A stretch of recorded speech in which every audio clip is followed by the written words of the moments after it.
नमस्कार, exam happy by Jharkhand channel में आपका स्वागत है। तो दोस्तों, आज हम फिर जुड़ चुके हैं एनसीईआरटी बुक्स पर आधारित क्लास 6 भूगोल या पर्यावरण पाठ के सौर मंडल पाठ का पार्ट 2 लेकर के। इसके पहले हमने कल वीडियो पार्ट 1 दिया है, पार्ट 1 को आप सभी अवश्य देख लीजिएगा।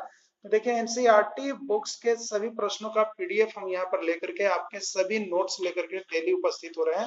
तो आज सौर मंडल का पार्ट 2 लेकर के आएंगे और 100% परीक्षा प्रश्न यहीं से पूछा जाएगा। दोस्तों, यदि आप एनसीईआरटी बुक्स के सारे नोट्स, सारे पीडीएफ और उसके सारे वीडियो को आप स्पेशली रूप से देखना चाहते हैं, तो आप आज 100 रुपए यानी 31 जुलाई तक के लिए 100 रुपए पेड करके आप हमारे व्हाट्सएप नंबर के साथ जुड़ सकते हैं।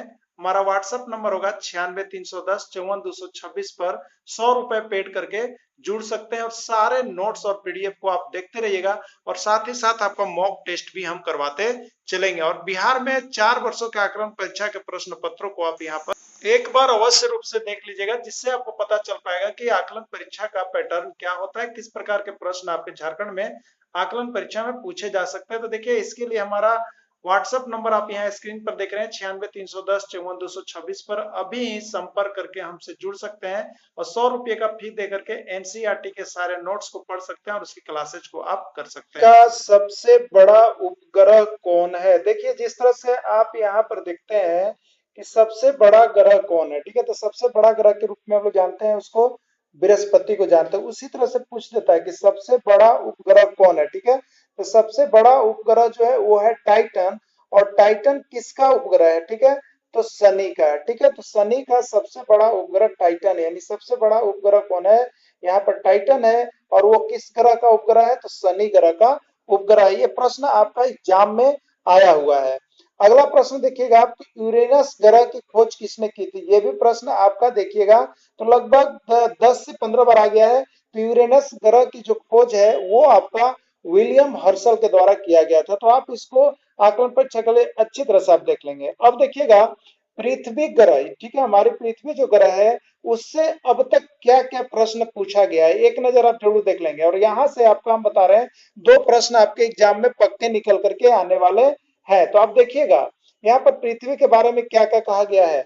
आकार की दृष्टि से यह 5वां सबसे बड़ा ग्रह है। आपसे पूछा जाता है कि 5वां सबसे बड़ा कौन सा ग्रह है आकार की दृष्टि में, तो वो पृथ्वी है आपका। ठीक है, सूर्य से दूरी के अनुसार ग्रह तीसरा बड़ा ग्रह है। देखिए, 2 तरह से हमने आपको इसके पहले वाला वीडियो आप देखे होंगे, तो 2 तरह से आपको यहाँ पर ग्रहों की स्थिति दिखाई जाती है, सूर्य से आकार के अनुसार और सूर्य से दूरी के अनुसार। तो जब आप सूर्य से दूरी के अनुसार चलते हैं तो आपको बताया गया इसके पहले के वीडियो में बुध शुक्र पृथ्वी। ठीक है, तो बुध पहला स्थान, शुक्र दूसरा स्थान और पृथ्वी तीसरा स्थान पर है। इसलिए तीसरा स्थान पर यह किसके आधार पर है? तो ये ग्रह जो है दूरी के अनुसार है। ठीक है, दूरी के अनुसार यह तीसरा स्थान पर है। अगला देखिएगा, जीवन के लिए अनुकूल परिस्थितियां केवल पृथ्वी ग्रह पर ही पाई जाती है। एक चीज आपसे यहाँ पूछा गया है कि किस ग्रह पर आप जीवन जीने के लिए संभव है, किस ग्रह पर जीवन यापन संभव होता है? तो वो जो जीवन यापन होता है वो केवल पृथ्वी पर ही पाई जाती है, पृथ्वी ग्रह पर ही केवल पाई जाती है। अगला है, देखिए, अंतरिक्ष से देखने पर पृथ्वी नीले रंग की दिखाई पड़ती है, यानी अंतरिक्ष यात्री यदि ऊपर से नीचे की ओर देखेगा तो उसको आकाश कैसा दिखाई पड़ेगा? नीला रंग का। ये मोस्ट एमवीवीआई क्वेश्चन है जी, ये आप लोग जरूर देख लीजिएगा कि अंतरिक्ष यात्री जब नीचे की ओर देखता है पृथ्वी की ओर तो उस समय उसको आकाश कैसा दिखाई पड़ता है, पृथ्वी कैसी दिखाई पड़ती है? तो पृथ्वी जो है उसको नीले रंग की दिखाई पड़ती है। यानी अंतरिक्ष यात्री जब ऊपर की ओर जा रहे हैं और वो पृथ्वी की ओर देखेगा तो उसको कैसा दिखाई पड़ेगा जी? नीले रंग की दिखाई पड़ेगी। अगला है, पृथ्वी का 2/3 सतह पानी से ढका हुआ है। बहुत बार आया हुआ प्रश्न है कि पृथ्वी का कितना भाग जो है पानी से ढका हुआ है? तो 2/3 या 2/3 सतह जो पानी से ढका हुआ है। ये भी प्रश्न आपका 10 से 12 बार अभी तक के एग्जाम में पूछ दिए गए हैं। अगला है, पृथ्वी को नीला ग्रह कहते हैं। एक चीज आप जान जाइए, ये प्रश्न 101 बार आपसे पूछा गया है कि पृथ्वी को नीला ग्रह या नीला ग्रह के नाम से किसको जानते हैं, किस ग्रह को नीला ग्रह कहते हैं, या नीला ग्रह किस ग्रह को कहा जाता है? ये सारा का आंसर जो है आपका पृथ्वी ही होगा। या पूछ देगा कि पृथ्वी को किस ग्रह के नाम से जानते हैं, तो आपको बोलना होगा नीला ग्रह। तो प्रश्न देखिए घुमा फिरा के पूछता है, लेकिन सबका आंसर क्या आ रहा है? पृथ्वी ही आ रहा है। चलिए अगला देखिएगा। अब प्रश्न यहाँ पर पृथ्वी से संबंधित आपको बता दें, आकार की दृष्टि से पांचवा सबसे बड़ा ग्रह कौन है जी? अभी हमने बताया, ऊपर नोट्स देखें आप, पृथ्वी। सूर्य से दूरी के अनुसार तीसरा सबसे बड़ा ग्रह कौन है? ये भी पृथ्वी है। किस ग्रह पर जीवन की कल्पना की जा सकती है? केवल एक ही ग्रह है जिस पर जीवन की कल्पना आप कर सकते हैं, वो है आपका पृथ्वी। अगला प्रश्न आप देख लीजिएगा जो पृथ्वी से निकल के आ रहा है, तो वो प्रश्न आपका यहाँ पर देखिएगा सेकेंड नोट्स में है आपका। तो पृथ्वी की कितनी हिस्सा जल से ढका हुआ है जी? तो कितना भाग ढका हुआ है आप देख लीजिएगा यहाँ पर, 2/3, ठीक है, या 2/3। नीला ग्रह के नाम से किस ग्रह को जानते हैं? तो पृथ्वी को हम लोग नीला ग्रह के नाम से जानते हैं। अब देखिए, चंद्रमा से अब तक पूछा गया प्रश्न, ठीक है, पृथ्वी से आपने देख लिया कौन कौन प्रश्न आया है जी। और जो प्रश्न हम 100% कर रहे हैं उसको आप लोग जरूर नोट्स भी अलग से बनाना होगा तो बना लीजिएगा, नहीं तो इसी को देख लीजिएगा, ठीक है। इसका पीडीएफ भी हम आप सभी को भेज देते हैं, प्रोवाइड कर देते हैं।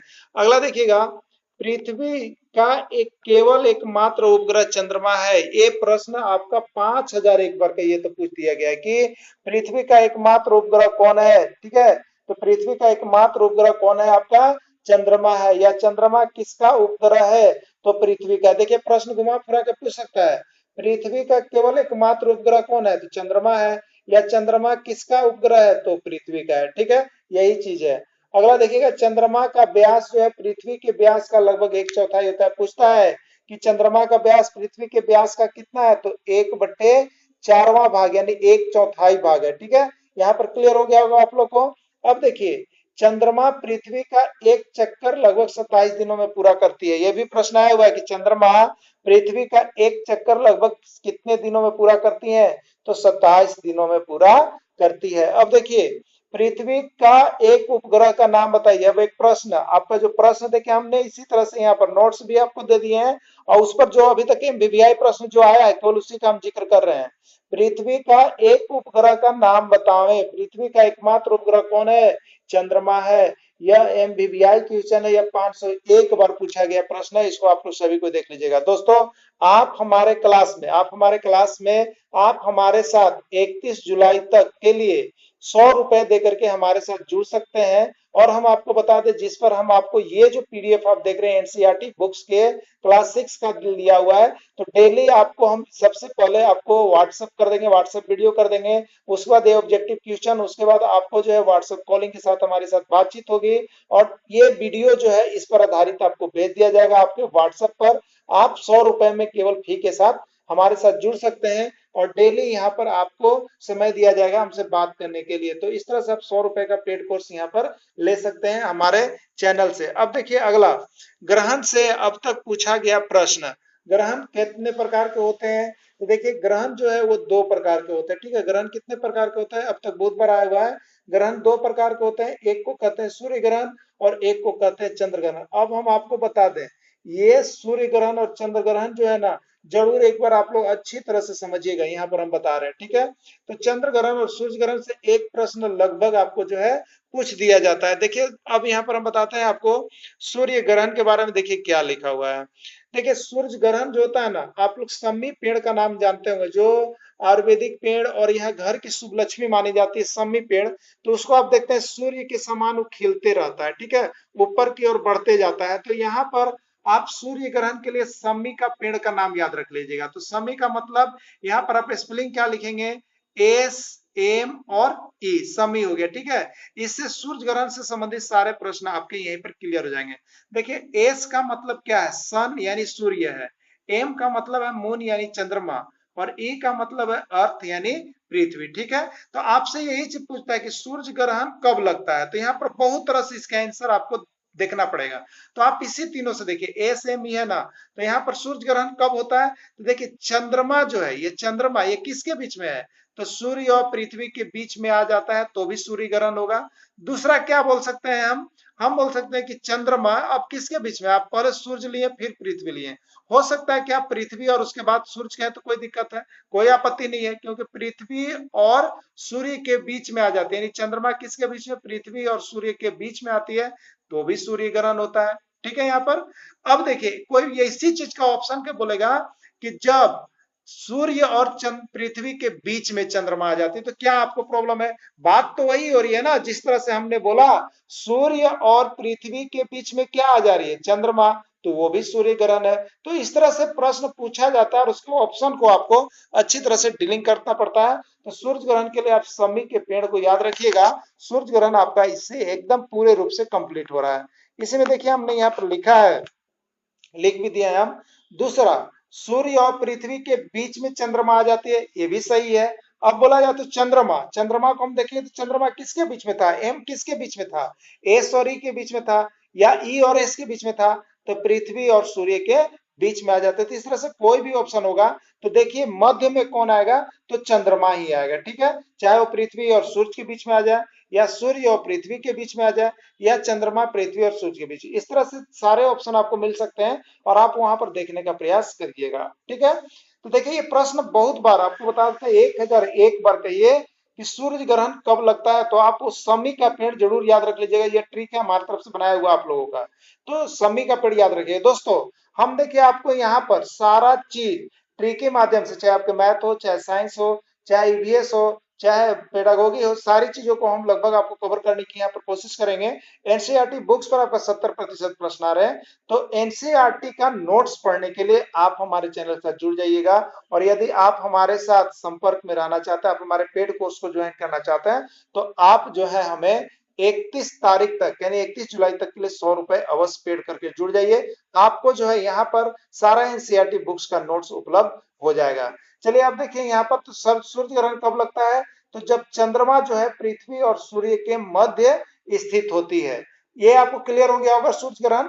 अब देखिए चंद्र ग्रहण, अगर इसके बाद भी आपको दिक्कत होता है किसी तरह का, तो देखिए आप हमारे पेड कोर्स लेकर के आपको हम नंबर बता दे रहे हैं, 96 310, 96 310 54 226, 54 226 पर आप जाकर के संपर्क कर सकते हैं। और वहां पर आप हमसे 100 रुपए में जुड़ करके डेली यहाँ पर आप बात भी कर सकते हैं। अब देखिएगा आगे चलते हैं, चंद्र ग्रहण से अब तक क्या पूछा गया, ठीक है। चंद्र ग्रहण से अब तक क्या पूछा गया उसको देखते हैं। सूर्य ग्रहण से वही पूछा गया था ना। देखिए चंद्रमा का आकार, चंद्रमा को आप देखते हैं ना, पूर्णिमा होता है और अमावस्या होता है। तो ये जब अमावस्या के बाद वाली जो तिथि आती है उसमें सेम के आकार का इस तरह का चंद्रमा हो जाते हैं, अर्धचंद्र हो जाते हैं ना। तो इस तरह का आकार देखिएगा, देहातों में एक फल है जिसको हम लोग कहते हैं, खाते भी हैं, उसको सेम कहते हैं। क्या कहते हैं? सेम। तो सेम के नाम से समझिएगा। देखिए यहाँ पर हम क्या लिखे हैं? सेम। तो सेम किस आकार का होता है? देखिए इस तरह का अर्धचंद्र, यानी सेम कहें तो ये चंद्रमा आप याद रखिएगा। क्या याद रखिएगा? चंद्रमा। तो चंद्र ग्रहण कब लगेगा? तो देखिए सेम आपको हमने बोला कि याद कर लीजिएगा। तो एस से हो गया सन, ई से हो गया अर्थ, और एम से हो गया मून, ठीक है। अब देखिए इसको हम क्या क्या कह सकते हैं। तो यहाँ पर ई का मतलब है अर्थ यानी पृथ्वी, और एस का मतलब है सन यानी सूरज, और एम का मतलब है मून यानी चंद्रमा। यानी आप क्या कहिएगा? पृथ्वी, पृथ्वी जब सूर्य और चंद्रमा के बीच आ जाती है। पृथ्वी किसके बीच में है? सूर्य और चंद्रमा का बीच कहिए, या चंद्रमा और सूर्य के बीच कहिए। तो दो ऑप्शन आपको यहीं पर हो गया, देखना होगा कि पृथ्वी जो है किसके बीच में आती है, सूर्य और चंद्रमा, या चंद्रमा और सूर्य, दोनों रहेगा। चाहे चंद्रमा और सूर्य कहे तो भी सही है, और सूर्य और चंद्रमा कहे तो भी सही है, और उसके बीच में पृथ्वी आएगी, ठीक है। तो इस तरह से याद इसी में हो जाएगा कि पृथ्वी जो है सूर्य और चंद्रमा के मध्य आ जाती है। तो इस तरह से तीन ऑप्शन आपको मिलते हैं। अब देखिएगा यहाँ पर चंद्र ग्रहण कब लगता है? अभी आपने देखा कि सेम यानी पृथ्वी, पृथ्वी किसके बीच में आ रही थी? सूर्य और चंद्रमा के बीच में, तो भी चंद्र ग्रहण होगा। अब देखिए सूर्य और चंद्रमा, सूर्य और चंद्रमा के बीच में क्या आ जाएगी? पृथ्वी आ जाती है तो भी चंद्र ग्रहण लगता है, या चंद्रमा और सूर्य के बीच में आ जाते तो भी लगता है। आप सेम को याद कर लीजिएगा, ठीक है। सूर्य और चंद्रमा के बीच में पृथ्वी, या पृथ्वी जो है सूर्य और चंद्रमा के मध्य आ जाती है, किसी तरह का ऑप्शन होगा। तो आप जो है यहाँ पर जरूर जो है इसको देख लीजिएगा, ठीक है। चलिए अब अगला टॉपिक हम देखते हैं। यहाँ पर अगला जो आया हुआ था आपका, देखिए अगला पॉइंट्स जो आपका है चंद्रमा, अगला पॉइंट जो आपका इंपोर्टेंट नोट्स एकदम समझिए, बहुत बार आया हुआ है। प्रकाश की गति कितनी होती है, ठीक है। तो प्रकाश की गति जो है 3 लाख किलोमीटर पर सेकेंड होती है, 3 लाख किलोमीटर पर सेकेंड होती है। आप इसको लिख लीजिएगा। देखिए सूर्य के प्रकाश को पृथ्वी तक पहुंचने में लगभग 8 मिनट का समय लगता है। ये बहुत बार 1001 बार समझे पूछ दिया गया है कि सूर्य के प्रकाश को पृथ्वी तक पहुंचने में लगभग कितना समय लगता है, तो वो समय 8 मिनट है। ठीक है। और देखिए चंद्रमा के प्रकाश को पृथ्वी तक पहुंचने में कितना सेकेंड का समय लगता है, तो 1.3 सेकेंड का समय लगता है, क्योंकि चंद्रमा जो है प्रकाश को परावर्तित करती है। परावर्तित होने पर यह बहुत ही जल्द एक सेकेंड में यहाँ पर क्या होती है, 1.3 सेकेंड में यहाँ पर पहुंच जाती है। अब देखिएगा प्रकाश की गति कितनी होती है, आपसे पूछ दिया जाएगा प्रकाश की गति कितनी होती है। ठीक है। तो यहाँ पर देखिएगा प्रकाश की गति जो होती है वो आपका 3 लाख किलोमीटर प्रति सेकेंड होती है। सूर्य के प्रकाश को पहुंचने में कितना लगता है, तो 8 मिनट। और यहाँ पर देखेंगे तो चंद्रमा के प्रकाश को पृथ्वी तक पहुंचने में कितना लगता है, तो आप देख रहे हैं 1 मिनट 3 सेकेंड। अब देखिएगा आगे जो इंपॉर्टेंट चीज है, ये बहुत बार प्रश्न आए हुए हैं।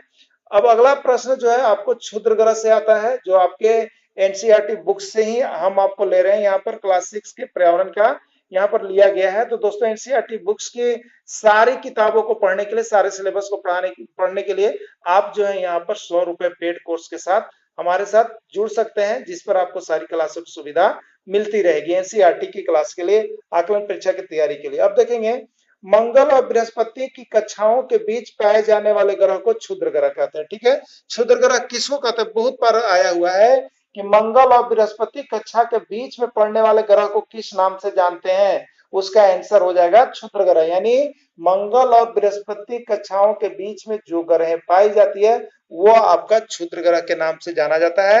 बहुत बार ये भी प्रश्न आपके आए हुए थे। चलिए देखते हैं अब नेक्स्ट यहाँ पर जो बात निकल के आ रही है। आज इसके पार्ट 2 को हम यहाँ पर कंप्लीट ही कर देंगे पूरा।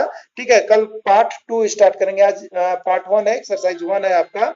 देखिए उल्का पिंड से संबंधित एक प्रश्न आ रहा है। ठीक है। उल्का पिंड, तो उल्का पिंड क्या होता है, आप देखते होंगे कभी कभी आसमान की तरफ जब आप नजर करते होंगे तो ऊपर से कोई तारा गिरता हुआ नजर आता है। ठीक है। ऊपर से लगता है कोई तारा गिर रहा है और हमारे पास आकर के गिर जाएगा। उसमें आप कभी कभी देहात में कहा जाता है कि ये एक जो है ग्रह लग गया, इसलिए 5 को फल के नाम लीजिए, कभी कभी सुने होंगे आप लोग। तो वही जो तारा लगता है कि आकाश से टूट करके नीचे की ओर गिर जाएंगे, तो उसको हम लोग उल्का पिंड कहते हैं। यानी आकाश में कभी एक ओर से दूसरी ओर अत्यंत वेग से जाते हुए पृथ्वी पर गिरते हुए जो दिखलाई पड़ता है उसी को हम लोग उल्का पिंड कहते हैं। अब आप लोग समझ गए होंगे आकाश से जो एक कमी निकलती है और बहुत तीव्र वेग से देखिएगा पृथ्वी की ओर आती है, तो उसको हम लोग क्षुद्र ग्रह, उसको हम लोग जो है उल्का पिंड कहते हैं। ठीक है। अब यहाँ पर देखिए किस ग्रह का कोई भी उपग्रह नहीं है। ऐसा भी है कि ग्रह है जिसका कोई उपग्रह नहीं है, सही बात है। कुछ ग्रह ऐसे हैं जिनके कोई भी उपग्रह नहीं है, शून्य है। यानी इसमें कौन आता है, 1001 बार प्रश्न पूछा गया है। यह है आपका बुध एवं शुक्र। यानी बुध एवं शुक्र ऐसे ग्रह हैं जिसका कोई उपग्रह नहीं है। अगला है चंद्रमा किसका एक उपग्रह है। चंद्रमा जो है किसका एक उपग्रह है, आपसे पूछा जाता है। ठीक है। तो चंद्रमा जो है एक उपग्रह है और वो किसका है, तो पृथ्वी। यानी पृथ्वी का एकमात्र उपग्रह जो है वो क्या है, आपका चंद्रमा। तो देखिए प्रश्न को घुमा दिया है। यानी चंद्रमा किसका उपग्रह है, तो पृथ्वी का। और पृथ्वी का एकमात्र उपग्रह कौन है, तो चंद्रमा है। यही चीजें यहाँ पर कही जा रही है। देखिए नेक्स्ट पॉइंट है ग्रहों के चारों ओर परिक्रमा करने वाले खगोलीय पिंड को क्या कहते हैं। यानी ग्रह के भी चारों ओर जो परिक्रमा करते हैं, घूमते रहते हैं, उस खगोलीय पिंड को क्या कहा जाता है, तो उसको हम उपग्रह कहते हैं। ठीक है। उपग्रह क्या है, तो ये ग्रह के चारों ओर परिक्रमा लगाते रहते हैं, घूमते रहते हैं, उसको हम लोग क्या कहते हैं, उपग्रह कहते हैं। सबसे अधिक उपग्रह किस ग्रह के हैं, तो सबसे अधिक उपग्रह जो होते हैं वो बृहस्पति ग्रह के हैं। और कितने हैं, तो 67 बताया जाता है। ये एनसीईआरटी बुक्स में दिया हुआ है, आप सभी देख लेंगे। ठीक है। 67 और सबसे अधिक उपग्रह किसके हैं, बृहस्पति ग्रह के हैं। अगला देखेंगे सौर मंडल का सबसे बड़ा उपग्रह कौन है और किस ग्रह का यह उपग्रह है। ठीक है। तो देखिए सौर मंडल का सबसे बड़ा उपग्रह जो गैनीमेड है और ये बृहस्पति ग्रह का ही एक उपग्रह है। ठीक है। तो आपसे पूछ दिया जाता है कि सौर मंडल का सबसे बड़ा उपग्रह जो है वो कौन है, तो गैनीमेड है। और किस ग्रह का यह उपग्रह है, तो बृहस्पति ग्रह का एक उपग्रह है। चलिए आगे इंपॉर्टेंट फैक्ट में आप देख लेंगे पृथ्वी का पहला मानव निर्मित कृत्रिम उपग्रह स्पुतनिक एन है 1 है, जो सोवियत संघ के द्वारा 4 अक्टूबर 1957 को छोड़ा गया था। ये भी देखिए प्रश्न आया हुआ है कि पृथ्वी का पहला मानव निर्मित कृत्रिम उपग्रह का क्या नाम है, तो उसका नाम है स्पुतनिक 1 है। किसके प्रयास से यह छोड़ा गया था, तो सोवियत संघ, और वर्तमान में उसको रूस के नाम से हम लोग जानते हैं। 4 अक्टूबर 1957 को छोड़ा गया था। ये भी प्रश्न आपका आया हुआ है, आप इस इंपोर्टेंट को जरूर एक बार देखते चलिएगा। अगला पॉइंट आपका यहाँ पर आ रहा है, देखिएगा यहाँ पर, पृथ्वी का पहला मानव निर्मित कृत्रिम उपग्रह कौन था, ये प्रश्न आए हुए हैं। ये 5 बार आया हुआ है, जिसका नाम है स्पुतनिक 1। देखिए इंपोर्टेंट फैक्ट में एक यहाँ पर आपके लिए निकल के आ रहा है, सबसे इंपोर्टेंट फैक्ट है एक प्लूटो ग्रह। तो आप जानते होंगे इसके पहले जो थी ग्रहों की संख्या थी 9। कितनी थी, 9। लेकिन जब 9 ग्रह था तो उसमें प्लूटो को भी शामिल किया गया था 9 ग्रहों में। लेकिन यहाँ पर प्लूटो को जो है ग्रह की श्रेणी से हटा दिया गया, क्योंकि इसका आकार बहुत छोटा था। तो ग्रह की श्रेणी से हटा करके इसको बोला जाता है बौना ग्रह। क्या कहा जाता है, बौना ग्रह। तो 9 ग्रह में तो प्लूटो जब था शामिल था तो 9 ग्रह होते थे, लेकिन जब हटा दिया गया तो वर्तमान में अब ग्रहों की संख्या कभी भी पूछेगा कि पृथ्वी कितने ग्रह हैं, तो आपको वहां पर 8 बताने हैं। कितने बताने हैं आपको, 8 बताने हैं कि पृथ्वी के 8 यहाँ पर ग्रह हैं। अब हो गया। अब देखिए तो किसको हटाया गया है, तो प्लूटो ग्रह को हटाया गया है। प्लूटो को अब कौन सा ग्रह के नाम से जाना जाता है, ये भी पूछा जाता है कि बौना ग्रह के नाम से किसको जाना जाता है, तो वो जो है प्लूटो का ही उपाधि दिया गया है। तो प्लूटो को बौना ग्रह के नाम से यहाँ पर हटा दिया गया और ग्रह की श्रेणी से हटा दिया गया। तो कैसे हटाया गया, तो देखिए इसी नोट्स को हम लेके आए, आपको पढ़ दे रहे हैं। सौर मंडल में पहले ग्रहों की संख्या 9 थी, लेकिन अब वर्तमान में ग्रहों की संख्या 8 हो गई है। प्लूटो को 9वें ग्रह के रूप में जाना जाता था, परंतु अंतरराष्ट्रीय खगोलीय संगठन ने अपनी बैठक अगस्त 2006 में यह निर्णय लिया कि इनका आकार अत्यंत छोटा है और छोटे होने के कारण इन्हें ग्रहों की श्रेणी में नहीं रखा गया, और इससे जो है अब बौना ग्रह की श्रेणी में रखा गया। इसलिए प्लूटो को क्या कहते हैं, तो प्लूटो को हम लोग बौना ग्रह के भी नाम से जानते हैं। तो दोस्तों एनसीईआरटी बुक्स के सारे नोट्स और यहाँ पर आकलन परीक्षा की तैयारी के लिए आप 31 जुलाई तक जो कोर्सेज करनी है उसके लिए आप 100 रुपये का पेड दे करके जुड़ सकते हैं, और आप हमारे साथ यहाँ पर क्लास में ज्वाइन करके आप हमारे व्हाट्सएप नंबर पर बात भी कर सकते हैं। वीडियो के अंत तक जुड़े रहें, इसके लिए आप सभी को बहुत बहुत धन्यवाद।